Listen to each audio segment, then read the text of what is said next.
Salut à tous et bienvenue sur MLS Time, le podcast 100% MLS.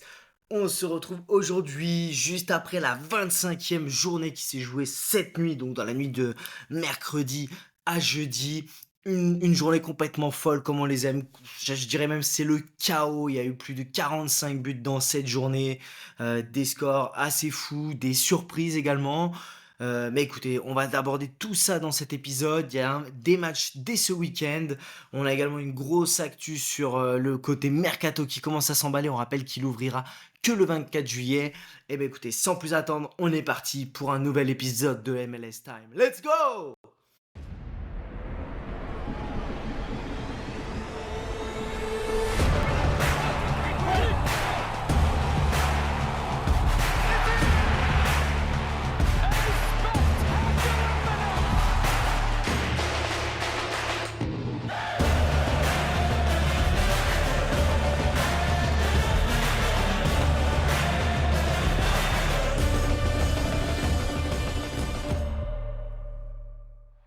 Nouvel épisode de MLS Time juste après une midweek, c'est le meilleur. C'est franchement, pour parler de la MLS, vous êtes en plein dedans. La midweek vient de se passer, il y a eu 46 buts, je crois, cette nuit.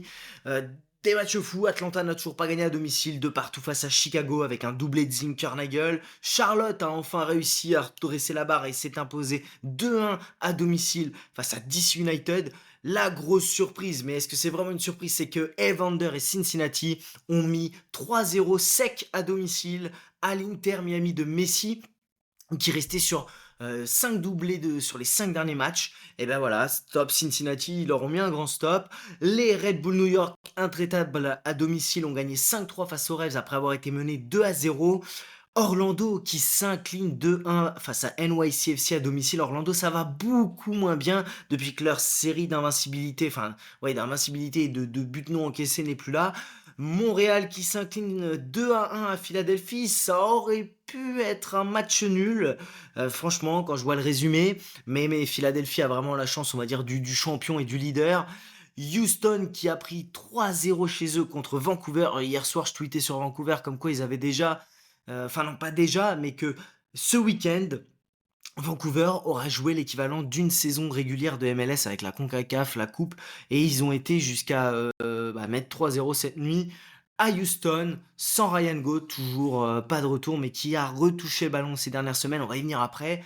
LAFC a gagné pour la première fois de son histoire à Minnesota. Nashville, solide, vraiment cette équipe, s'est imposée 3-0 à domicile face à Columbus quand même. Seattle n'a pas fait mieux que 3 partout face aux Rapids chez eux. Et les Galaxy s'inclinent 2-1 face à Austin avec deux buts, enfin un but, une passe décisive de Mirto Uzuni. Et si la blessure de Brandon Vasquez libérait Uzuni et Boukari à suivre dans les prochaines semaines. Euh, Portland, qui, sur la fiche de la MLS, on nous met qu'ils ont gagné 3-0, mais non, Portland a bien perdu 1-0 face à Salt Lake, qui revient très bien, Salt Lake. La grosse surprise de la journée, c'est de voir San Diego s'incliner 1-0 face à Toronto et de ne pas marquer un but pour la meilleure attaque de MLS. Et le dernier match de cette liste, c'est San Jose qui ne fait pas mieux que 2 partout face à l'horrible Dallas. Ce qui nous donne donc du côté des classements, la conférence Ouest, San Diego est en tête, suivi de Vancouver.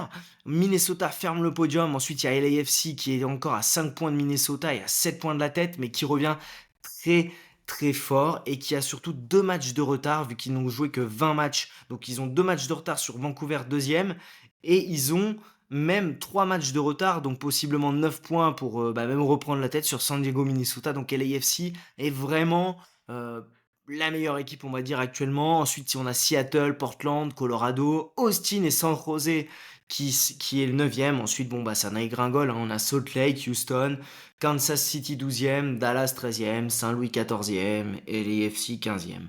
Donc ça, c'est pour la conférence Ouest. À l'Est, c'est Philadelphie qui mène le jeu avec 46 points en 23 matchs. Également en 23 matchs, mais avec 45 points Cincinnati, 44 points, on a Nashville en 23 matchs. Et Columbus, 41 points en 23 matchs. C'est vraiment la grosse conférence, c'est vraiment ultra serré. Miami a 3 matchs de retard, donc possiblement, Miami va repasser premier, hein, puisqu'ils ont 38 points. Alors je vous dis repasser premier, il faudrait qu'ils fassent un 9 sur 9, c'est tout à fait jouable. Mais voilà, Miami donc à 38 points et là un peu en surveillance de ce qui se passe devant. Orlando est 6e, NYCFC 7e, suivi des Red Bull New York 8e. Charlotte ferme la marche de cette course au playoff, 9e avec 32 points. Chicago 10e est avec 29 points et ensuite bah, on retrouve les Revs avec 25, Toronto 21. Atlanta 13e avec 20 points, DC est passé 14e avec 19 points et Montréal 15e avec 15 points. Eh bien écoutez, après avoir fait le tour de ces classements, on va surtout parler d'une chose, c'est ce qui va arriver dans les semaines prochaines, enfin dans les prochaines semaines plutôt. Alors ce week-end, match de MLS. Semaine prochaine, pas de midweek, mais on a le All-Star Game MLS, donc qui sera le 24 juillet. Ensuite, 31 juillet, début de la Leagues Cup. Donc, on a des matchs le week-end du 26-27. Au 31 juillet, début de la Leagues Cup, pas de match de MLS jusqu'au 10 août.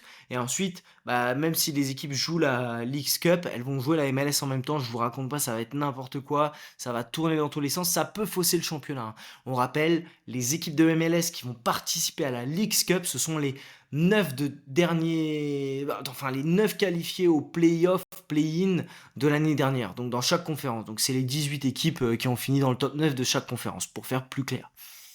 Eh bien, on va aller tout de suite maintenant sur les actus clubs. Alors, j'enregistre, on est jeudi soir. Je vous le dis tout de suite, il y a des choses qui vont avoir bougé avec le match de cette nuit. J'ai pas eu le temps de tout vérifier.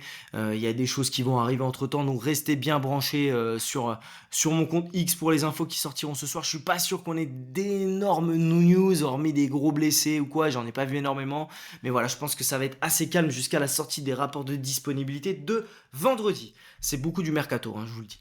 Donc on va attaquer avec Columbus. Donc on en parlait, Andrés Herrera qui était, vous savez, reparti à River vu qu'il n'y avait pas eu d'accord pour le prêt, pour prolonger son prêt. Donc là, ça y est, son prêt est prolongé jusqu'au 30 juin 2026 avec une option d'achat de 1,2 million de dollars.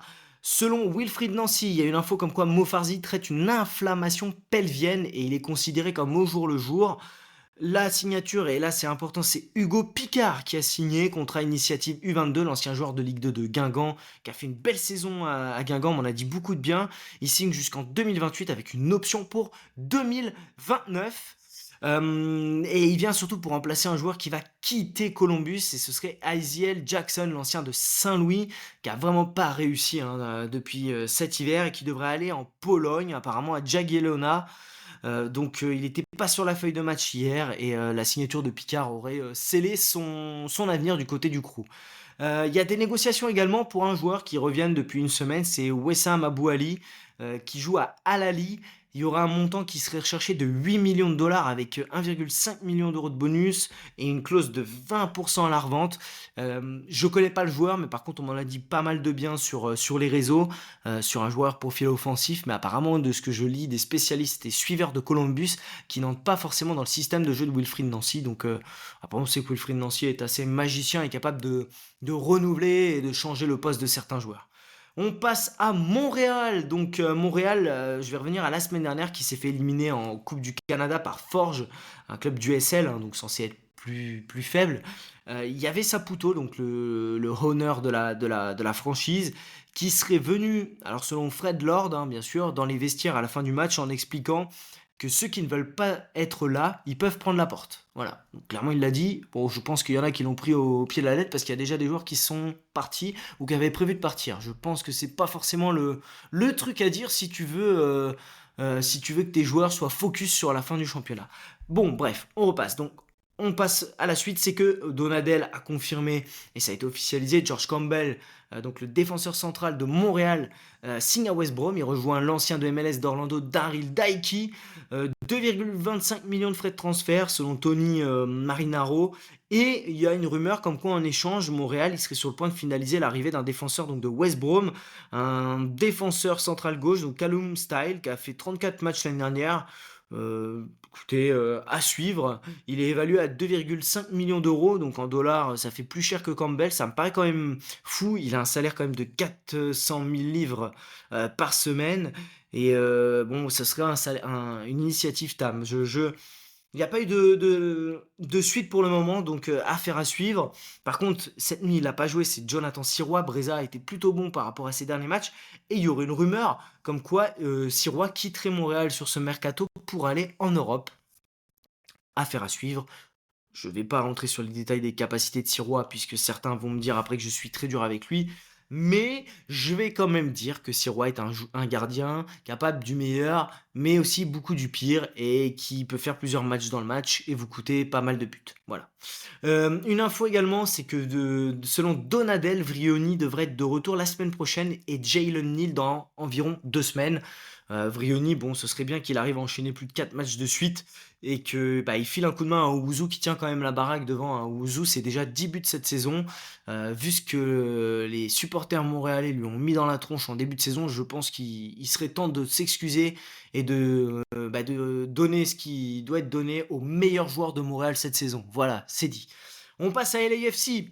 La tuile, c'est que Aaron Long, je vous disais la semaine dernière que c'était possiblement une rupture des croisés ou tendon d'Achille. Et bah, malheureusement, c'est le tendon d'Achille. Donc, ils sont quand même en difficulté hein, avec Maxime Chanot qui est blessé, Segura qui est souvent blessé. Bon, là, il touche du bois, il enchaîne les matchs. Aaron Long blessé. Je pense que vous allez voir arriver un défenseur central ou deux cet été du côté de LAFC.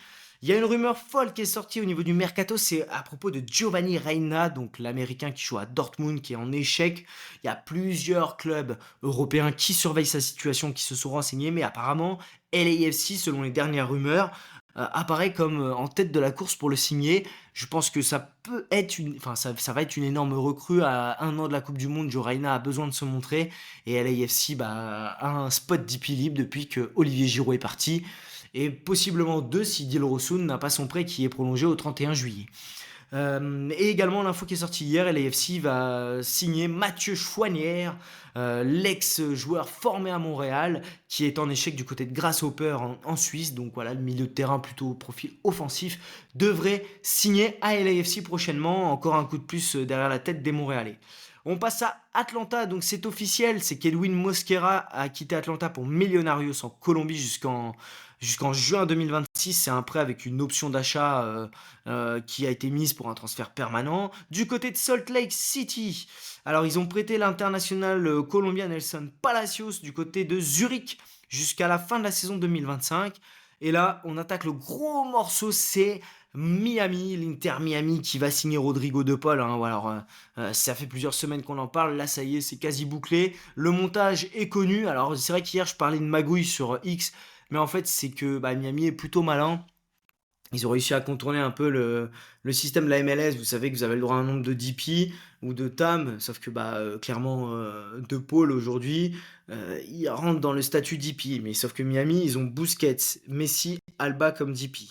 Donc l'idée, je vous explique, c'est que le montage, va y avoir une clause d'achat obligatoire qui va être faite pour Miami. Donc ce sera 17 millions de dollars plus des bonus. Mais l'Atlético va déclencher une prolongation de contrat d'1 an jusqu'à l'année. Donc ça veut dire que le contrat de De Paul qui finissait en 2026 va finir en 2027. Ce qui fait qu'ils vont prêter Rodrigo De Paul à Miami. Miami, alors là, il faut me suivre, va le signer pour 4 ans. Donc le plan actuel, c'est qu'il le prête. Donc je ne sais pas comment ça va marcher au niveau du salaire. Je pense que De Paul va avoir une partie de son salaire pris en charge par Madrid jusqu'à la fin du contrat. Et de ce que j'ai compris, c'est que Miami, vous avez l'argent, l'initiative TAM, vous avez le droit à, je vous dis pas de bêtises, 2,7 millions je crois par an. Donc il y en a un bout sur Suarez et il va y en avoir un bout sur Rodrigo De Paul. Donc clairement, Miami a fait la magouille en expliquant qu'il paierait une indemnité de transfert dans 2 ans. Mais en attendant, c'est s'il vous plaît, l'Atlético, payez le salaire de De Paul, comme ça nous évite de le mettre en DP. Ça nous amène donc à des questions aujourd'hui. Hier, j'avais une discussion intéressante avec un supporter de Montréal. Je lui disais, mais aujourd'hui, c'est complètement désuet de ne laisser que 4 spots DP en MLS. Il me disait, bah ouais, mais des clubs comme Montréal n'ont pas forcément la possibilité de signer 4 DP. OK, mais un DP, ça veut pas dire de signer Messi et Vander, De Paul, hein. Philadelphie, ils ont la plus petite masse salariale de MLS, comme ils me le signalaient et ils ont, je crois, ils ont plus Gazdag, mais ils ont 2 spots DP qui sont pris et ça les empêche pas d'être en tête de la conférence. Donc aujourd'hui, signer un DP, ça veut pas dire un transfert comme Miami va faire. Mais pour moi, je pense que ça pourrait être comme en Arabie Saoudite ou des pays, où je crois même la Chine le faisait, où vous avez le droit à 5 joueurs, extra-communautaires ou enfin alors on a c'est même pas ça parce qu'en fait, aujourd'hui, vous pouvez avec les green cards avoir des joueurs qui sont pas américains, mais je pense que pousser à déjà un DP de plus, c'est vrai ce qu'on se disait, ça fera 30 joueurs de grande qualité, enfin ou de qualité plus plus, supplémentaires à la MLS. Et la MLS, vous le voyez aujourd'hui quand on a vu la Coupe du Monde des clubs, ils rivalisent pas. Même avec des anciennes gloires comme Miami, ils rivalisent pas. Les joueurs, il n'y a pas assez de qualité. Aujourd'hui, la MLS a besoin de s'ouvrir dans sa progression et pour moi, il faut qu'il y ait au moins 6-7 DP par équipe. Voilà. Enfin, mais des DP, je reste encore à vous le dire, ça ne veut pas dire de signer Rodrigo De Paul, Evander ou Messi. Ça peut être des très beaux coups comme le fait Philadelphie avec des joueurs comme Baribo ou Heureux, etc. Dernière info du côté de Miami, c'est que le défenseur central David Martinez, qui a été pas mal blessé, a joué la semaine dernière son dernier match avec Miami. Mascherano a confirmé que son prêt n'a pas été prolongé, donc il retourne du côté de River Plate. On passe du côté d'LA Galaxy. Parce que ça, je voulais absolument en parler ce matin. J'ai ouvert mon téléphone à 7h30. J'avais déjà 3 messages. Pourquoi Emiro Garces n'a pas joué? Laissez-moi le temps de me réveiller, les gars. Je vais vous répondre. Et je vous réponds ici. Emiro Garces, comme l'a dit Greg Vanet, il était à un carton jaune de la suspension. Ce week-end, il y a El Trafico et les Galaxy à l'AFC. Donc Greg Vanet a clairement dit que c'était calculé pour pas qu'ils prennent de carton là sur un match important de ce week-end comme El Trafico. Donc voilà, tout simplement, Emiro Garces n'est pas blessé. C'était prévu, c'était pour pas qu'ils prennent de carton jaune et qu'ils puissent jouer le El Trafico de ce week-end. On passe du côté de Austin. Donc Austin, ils envisagent de prêter, de se séparer, de le vendre. Jader O'Brien cet été. Un retour en Colombie serait envisageable. Il y a deux clubs qui sont intéressés, c'est Independiente Medellín, pardon, et l'Atlético Nacional. Donc je sais pas, moi je pense qu'ils vont le vendre, mais c'est un peu dommage. Il était dans la liste des joueurs. J'ai fait une liste de joueurs qui seraient intéressants à aller chercher, je trouve, pour Montréal, qui a pas forcément un énorme budget. Et Jader O'Brien, l'année dernière, c'est quand même le meilleur joueur offensif d'Austin, élu par les supporters. Et même sur le terrain, ça tient la route. Donc, dommage s'il retourne en Colombie. Mais bon, c'est un joueur qui avait tout cassé en Colombie à l'époque quand j'étais encore dans les paris sportifs. Il me régalait bien. Austin va également finaliser, comme je vous l'ai dit, le transfert de l'ancien latéral gauche de l'AFC, donc Diego Palacios, qui va arriver des Corinthians. Ça devrait être officialisé d'ici fin de semaine, de ce qu'on nous a dit. Et il y a une info comme quoi River Plate aurait les yeux rivés sur le milieu de terrain Nicolas Duberzarski, qui est arrivé cet hiver, qui a un flop pour le moment. Et ce serait confirmé comme quoi River a demandé des infos sur comment le recruter. Et aujourd'hui, donc jeudi 17 juillet, une info est sortie cet après-midi comme quoi Dani Pereira, donc le milieu de terrain là, qui est très important à Austin, serait sur le point de signer à Coventry City en Championship pour 4 millions de dollars. Affaire à suivre, j'ai pas vu d'infos de Tom Bogert, c'est des suiveurs de Austin qui l'ont mis, mais ce serait une énorme perte pour Austin hein, quand même. NYCFC, donc ça y est, ça a été officialisé, Nicolas Fernandez Mercado arrive d'Elche et jusqu'en 2029, le numéro 10. Il pourra être éligible qu'à partir du 24 juillet, donc date d'ouverture du mercato de la MLS. Molde a signé Biekrissa, donc le défenseur quitte NYCFC. Du côté de Charlotte, on en parlait sans cesse, donc ça y est, Patrick Aguemang rejoint Derby County pour 8 millions de dollars avec 2 millions de dollars de bonus, un pourcentage à la revente, une grosse OP, sachant qu'en plus, ils acceptent le transfert alors qu'il arrive blessé, il a une hernie, il va être opéré et louper les premiers matchs de la saison. Donc, comme quoi, les clubs anglais, c'est vraiment les bonnes poires, ils sont blindés d'oseille. Kalinja, la situation se complique. Bon, il a encore joué cette nuit, mais bon, il est un peu critiqué par son coach et par pas mal de supporters. Il a quand même enchaîné pas mal d'erreurs et je serais pas étonné que Charlotte cherche éventuellement un nouveau gardien, même si bon, je pense que Kalinja va réussir à se reprendre. Après, j'ai lu pas mal de choses sur ce qui s'est passé avant son arrivée à Charlotte. Apparemment, paraît-il que c'était un gardien quand même sujet à pas mal d'erreurs. Bon, aujourd'hui, c'est plus toute la défense et de Charlotte qui est en difficulté. mais je pense que Caligna, est quand même un excellent gardien. Cette semaine, tout le monde s'entraînait sauf Souleymane Doumbia, donc voilà, ils ont leur groupe qui est au complet avec un Pep Bill en grande forme, Toclomati du coup qui va jouer maintenant à la place en attendant peut-être l'arrivée d'un nouveau DP, peut-être de Giacomakis, il va jouer à la place d'Aguemang. Du côté de Toronto, donc Robin Fraser a donné des infos sur Jonathan Osorio en début de semaine. Il ne savait pas s'il serait de la partie contre San Diego, mais il a bon espoir qu'il soit de retour dès ce week-end, alors retour à Toronto, donc il est proche du retour. Derby Flores a été remplacé le week-end dernier en raison d'une blessure au bas du corps, il est incertain contre San Diego, je suis désolé, j'ai pas vérifié s'il avait joué. Brynilson et Rosted sont sortis le week-end dernier parce qu'ils étaient malades et blessés. Et il devrait être dispo contre San Diego. C'est pareil, je suis désolé, j'ai pas vérifié. Donc allez vérifier, mais en tout cas, c'est pas des grosses tuiles pour Derby Flores, Brynilson, Rosted.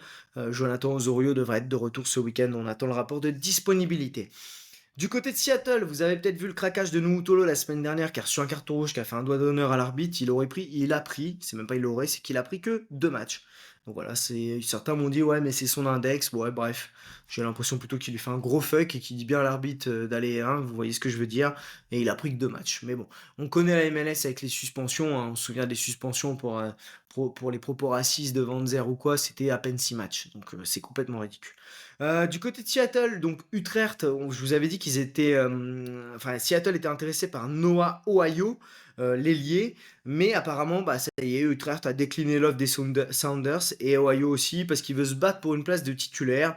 Et Utrecht accepterait de discuter qu'à partir de 10 millions de dollars, mais je pense clairement que aujourd'hui il vaut pas 10 millions de dollars et que Seattle, vu ce qui se passe avec Pedro de Las Vegas, le fiasco, le type a coûté 7 millions de dollars, il est bon à rien, c'est bon maintenant je peux le dire, emballez-moi ce joueur là, qui retourne à Lanús, franchement Pedro de la Vega, il est bon à l'infirmerie, sur le terrain j'ai l'impression de voir un mec qui passe son temps à se recoiffer, mais c'est vraiment pas un bon joueur de foot ce Pedro de la Vega, et qu'on essaie plus de me vendre, ouais mais c'est un jeune joueur, il a 24 ans, il aurait 21 ans, je dirais ok, il a quand même 24 ans, bref, allez, 7 millions de dollars, une place de DP, enfin voilà, non, c'est un fardeau aujourd'hui pour Seattle.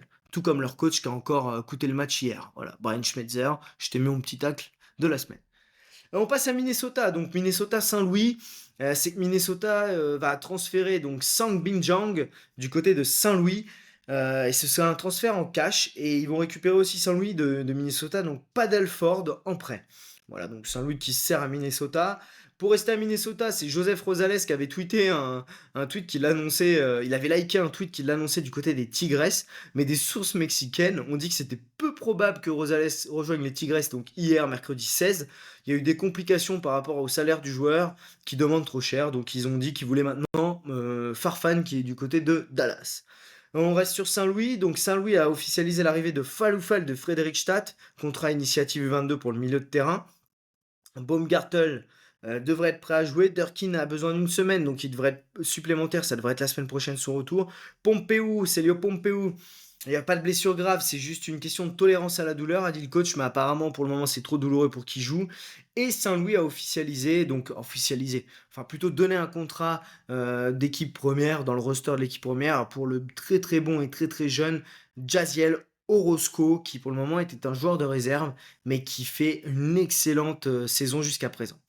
On passe à Orlando. Donc Orlando, Pedro Gallese, on nous a dit qu'il y avait une info comme quoi Peñarol voulait le recruter, qu'il pourrait quitter la MLS, mais Luis Carlos Pineda a démenti les rumeurs en disant qu'il compte aller au bout de son contrat et qu'il va jouer toute la fin de saison avec Orlando. La suite, on ne sait pas. De toute façon, Pedro Gallese, dites-vous que toutes les périodes de mercato, il va y avoir des rumeurs comme quoi il ira en Europe dans un club espagnol de D2 ou qu'il va retourner à Peñarol ou en Colombie, au Pérou, en Uruguay. Donc voilà. Alex Freeman, voilà, il y a eu une info comme quoi il voulait le prolonger plutôt que de le vendre. Je trouve que c'est une bonne idée, Alex Freeman qui est en train d'exploser cette saison, le latéral. Donc Orlando veut le garder encore un petit peu avant qu'il parte en Europe. Et ils auraient reçu quand même des offres de 2 clubs, mais ils insistent et pour que Freeman reste.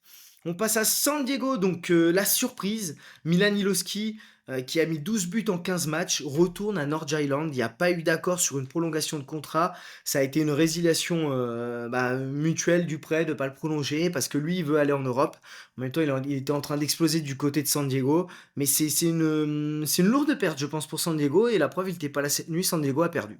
Hasard peut-être, on verra dès ce week-end. En tout cas, San Diego a signé en prêt Aiden Arangui, un jeune défenseur de l'Eintracht Francfort. Et San Diego et Jesper Lovesen ont mis fin à leur collaboration. On passe du côté de Dallas qui finalise le deal pour signer l'ailier haïtien Lucius Donditson de Odense. Donc ce serait 1 million de dollars de transfert. Il a 24 ans, il a mis 7 buts, 9 assists et joué 2000 minutes avec Odense la saison dernière. Du côté de New England, donc Ganago serait encore out 2 à 3 semaines.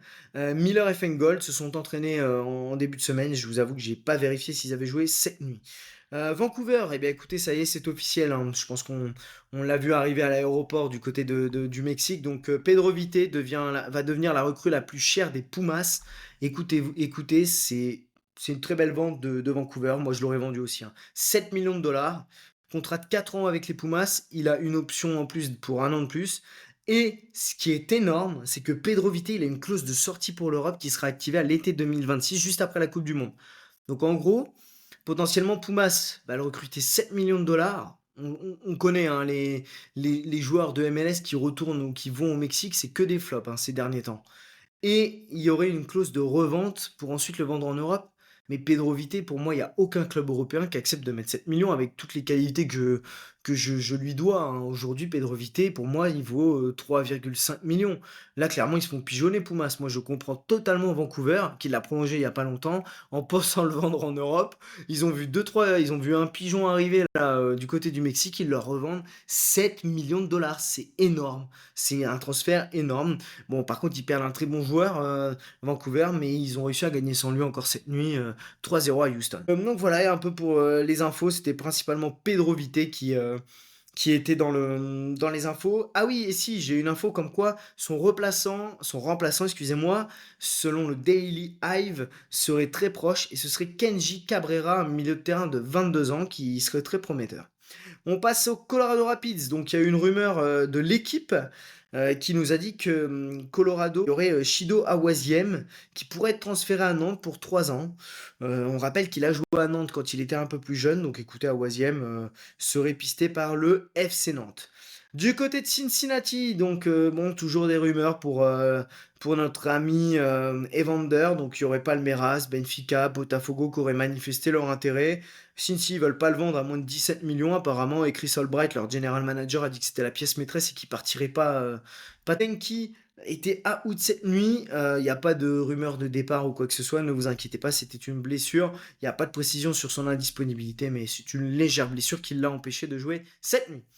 Du côté de Portland, alors cette nuit, il y a eu une surprise, c'est qu'il était annoncé titulaire David Dacosta, et au final, il a été retiré du 11, c'est qu'il s'est blessé à l'échauffement, donc c'est pour ça que Kelsey a démarré. Après cette grosse session actualité, on va maintenant passer au match-up du week-end. On y va sans plus attendre, c'est parti.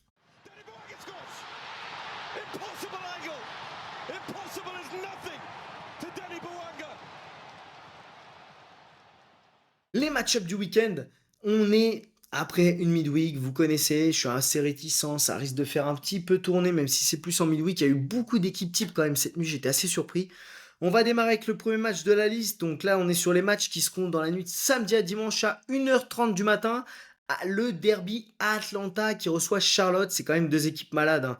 Même si Charlotte a gagné 2-0 cette nuit, 2-1, excusez-moi, cette nuit chez eux d'ici, Atlanta, ils ont fait que 2-2 à domicile contre Chicago.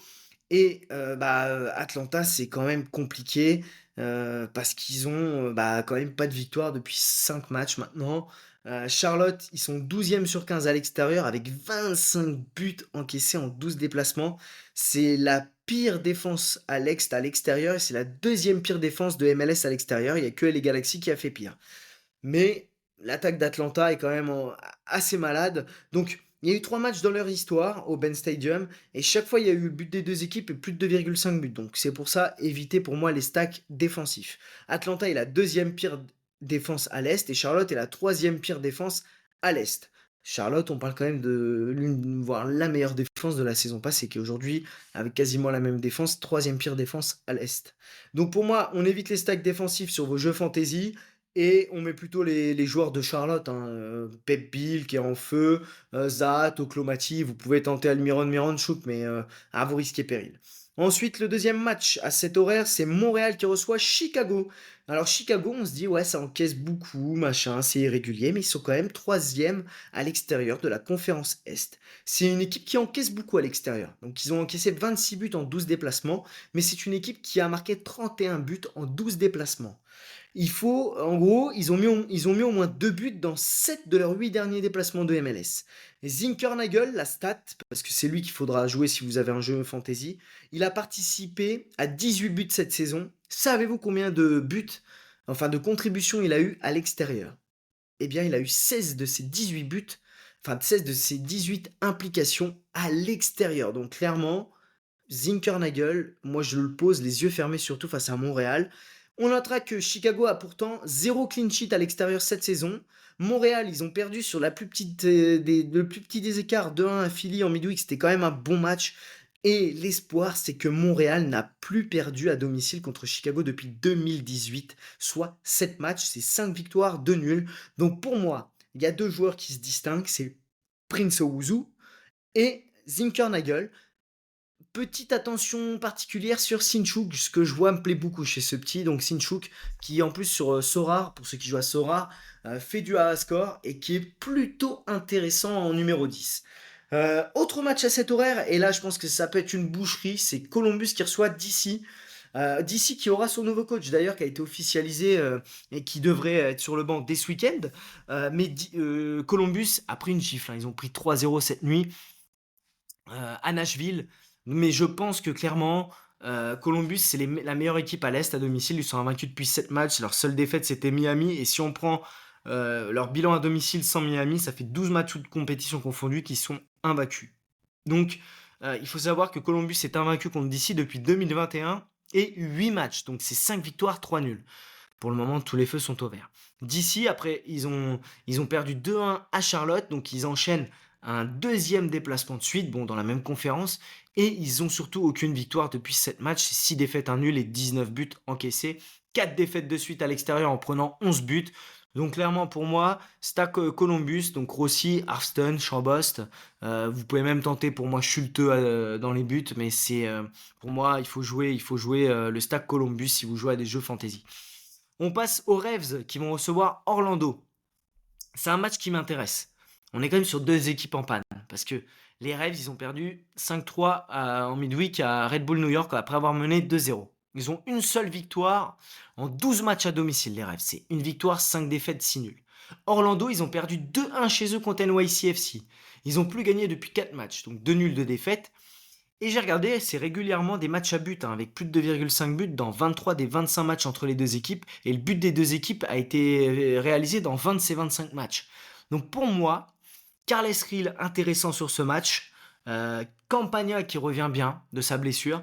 Et du côté d'Orlando, bah écoutez, je peux pas me passer de l'idée que Freeman va être quand même intéressant puisqu'il fait du score. Je suis pas sûr qu'il y ait beaucoup de buts dans ce match quand même.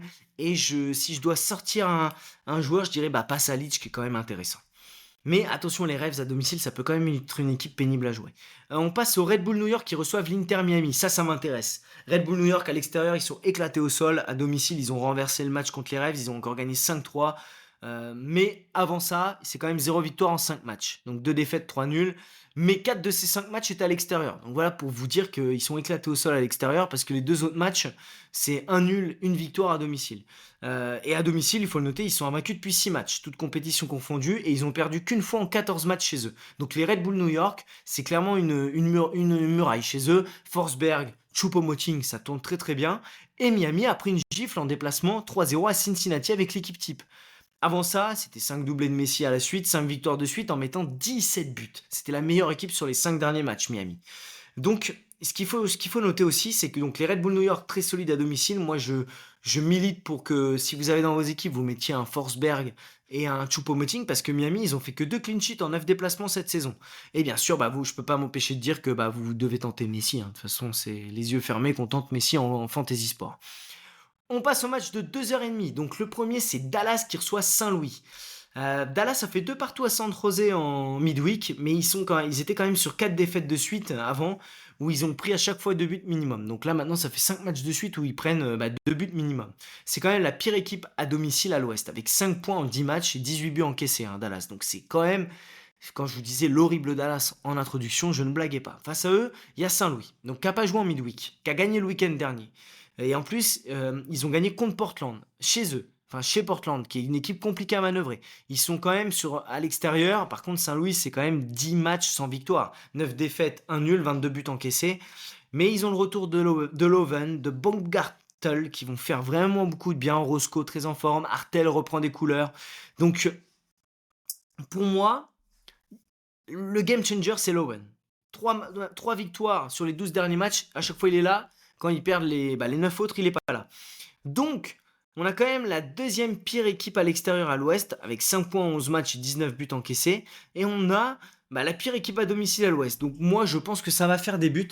Je vois bien un joueur décisif, Petar Musa, Lucho Acosta et Marcel Artel. Marcel Artel, je pense qu'on va le retrouver. Moi, comme je vous l'ai dit, je suis ultra déçu de Marcel Artel et j'espère qu'il va revenir aux affaires.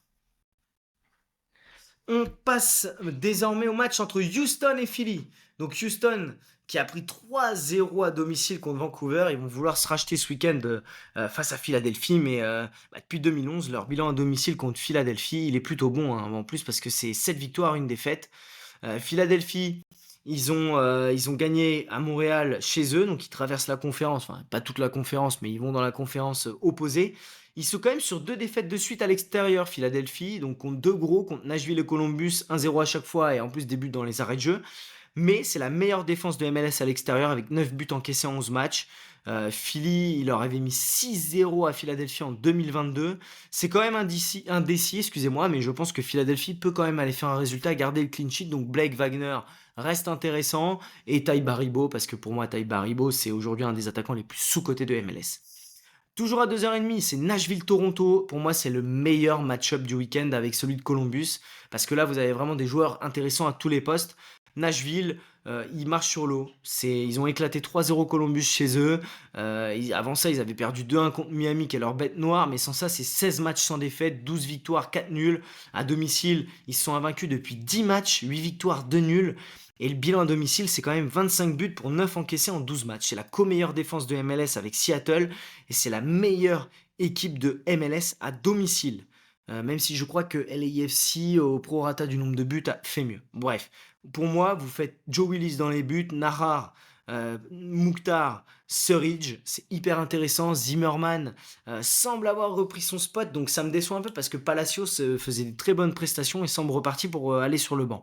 Bon, du côté de Toronto, ils ont gagné en midweek à San Diego. Ça reste une équipe qui est compliquée, qui peut faire chier. Il n'y a pas d'autre mot.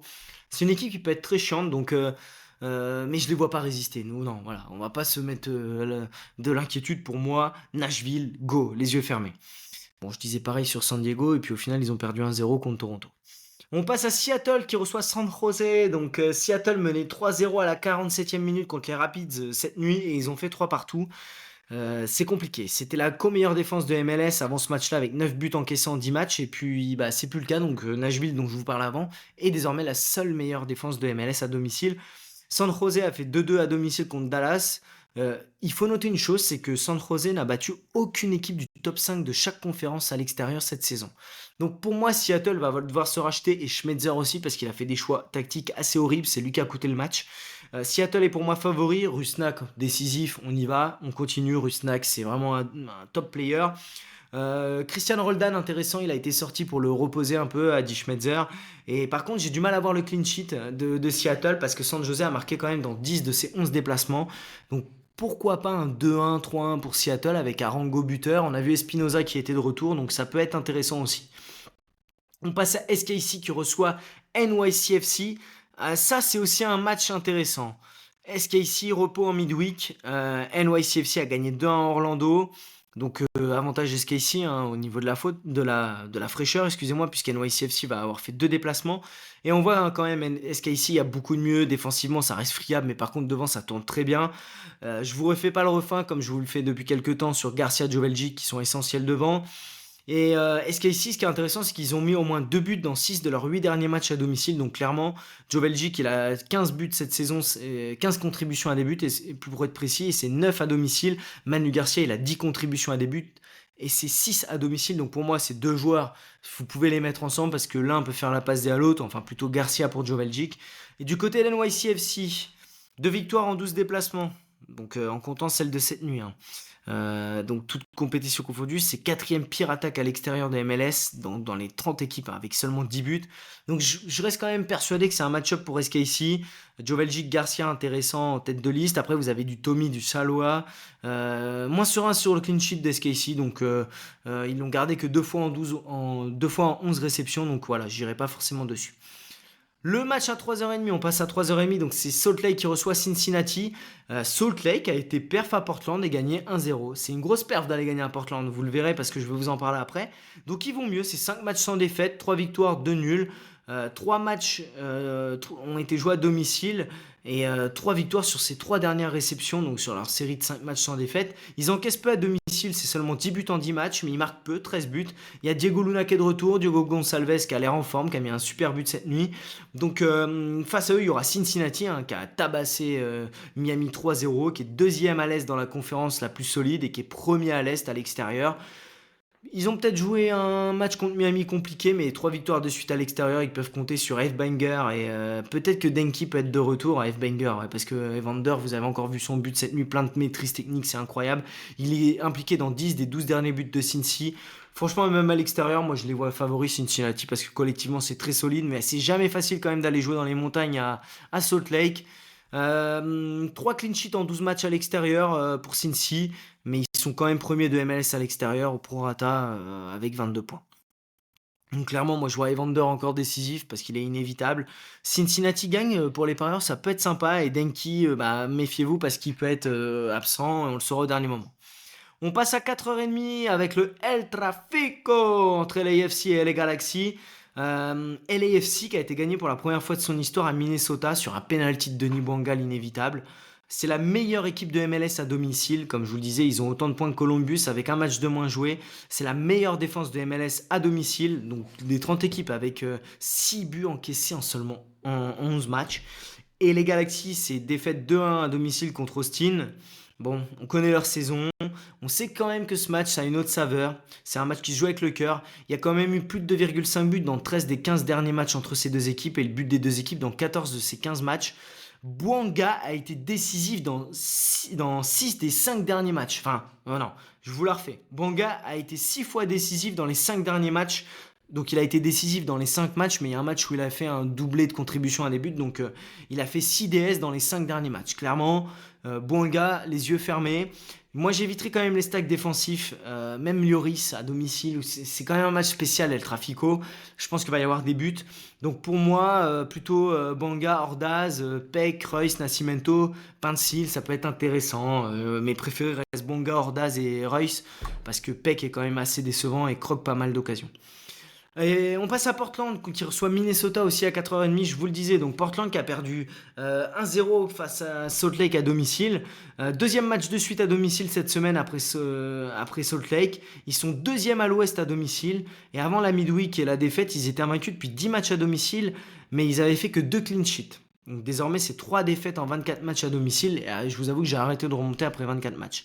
D'Acosta Moreno à domicile, ultra intéressant. Surveillez juste D'Acosta qui s'est blessé à l'échauffement. Je pense pas qu'il soit rétabli ce week-end. Donc Santi Moreno va être intéressant. Minnesota, ils ont perdu donc en midweek contre LAFC sur un péno de Bonga. C'est quand même une des surprises de la saison. Et je pense qu'on peut avoir un match très sympa à regarder. On a deux équipes qui produisent un foot assez sympa. Je me plains souvent de Neuville, mais qui à Portland met des choses en place. Donc moi, ce qui me plairait bien, c'est un petit Oluwaseyi, Yeboah, Santi Moreno, plutôt ces joueurs-là. Et on va passer au dernier match donc de cette journée avec San Diego qui reçoit Vancouver à 4h30 aussi. San Diego, donc ils ont perdu contre Toronto 2-1 chez eux en midweek, il arrive complètement fou. Mais bon, je vais vous passer, ça reste une équipe ultra cohérente, très solide, qui est la meilleure attaque de MLS, bref, le refrain, le rouleau compresseur. Face à eux, Vancouver qui a été tapé Houston 3-0, qui est une équipe, comme je vous l'ai dit, qui dès samedi aura joué l'équivalent d'une saison régulière de MLS avec 34 matchs depuis le début de saison. Donc moi, pour moi, il y a quand même un avantage pour San Diego et je vais continuer à persister, signer que Dreyer, Lozano, Verskov, c'est intéressant. Même si ça encaisse comment San Diego, je pense que si vous avez un Brian White, ça peut être intéressant. Eh bien, écoutez, on arrive au bout de ce podcast. Va me rester un peu les joueurs qui ressortent pour moi sur le fantasy. Au niveau des gardiens, donc moi, ressortent Schulte, Joe Willis, top match-up, Andrew Thomas et s'il est rétabli, CJ Dos Santos. Au niveau des défenseurs, donc bon, vous avez Nahar, Zimmerman ou Palacios, mais bon, c'est compliqué de choisir. Moi, je mettrais Nahar et Zimmerman. Vous avez Ragan à Seattle, intéressant. Yemar qui était de retour. Donc Yemar, ça il faut bien y penser, il est de retour et lui c'est des gros scoring à domicile. Et McVie du côté de San Diego.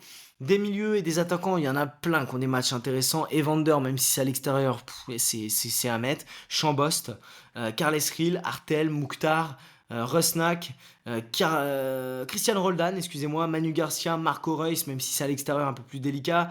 Et D'Acosta, je l'avais mis, mais du coup blessé, je pense pas qu'il jouera. Et les attaquants, c'est là où il y a du monde intéressant. Donc Dreyer, Banga, Lozano, Ordaz, Surridge, Morris, Jordan Morris, ouais, on y pense. Joe Belgique, Zinkernagel, Arfston, Santiago Moreno, Diego Rossi intéressant, Aliou on l'oublie du côté de Columbus qui fait des très bonnes entrées, qui peut être intéressant même comme titulaire, et bien sûr Lionel Andrés Messi. Donc voilà, et ben écoutez, un grand merci à vous tous. Si vous avez suivi le podcast jusqu'au bout, on avait pas mal d'actu à donner. Encore un grand merci à vous. Comme je vous le dis toutes les semaines, si le podcast vous plaît, n'hésitez pas à le noter, le retweeter, le partager à vos potes pour qu'ils découvrent la MLS. En tout cas, c'est toujours un énorme plaisir de partager avec vous. Et je vous dis à très vite pour un nouvel épisode de MLS Time.